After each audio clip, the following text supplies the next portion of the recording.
నీ కృపా బాహుళ్యమే ఐశ్వర్యమునిచ్చినది, తేజోవాసుల స్వాస్థ్యం అనుగ్రహించినది. నీ కృపా బాహుళ్యమే ఐశ్వర్యమునిచ్చినది, తేజోవాసుల స్వాస్థ్యం అనుగ్రహించినది.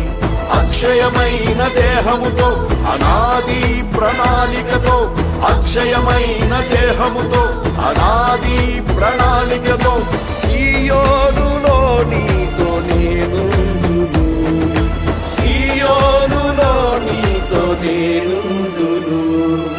గగనము చీల్చుకొని గనులను తీసుకొని నన్ను కొనిపోవరానయ్యున్న ప్రాణప్రియుడా యేసయ్యా. గగనము చీల్చుకొని గనులను తీసుకొని నన్ను కొనిపోవరానయ్యున్న ప్రాణప్రియుడా యేసయ్యా. నిన్ను చూడాలని నా హృదయమెంతో ఉల్లసించుచున్నది, నిన్ను చూడాలని నా హృదయమెంతో ఉల్లసించుచున్నది, ఉల్లసించుచున్నది.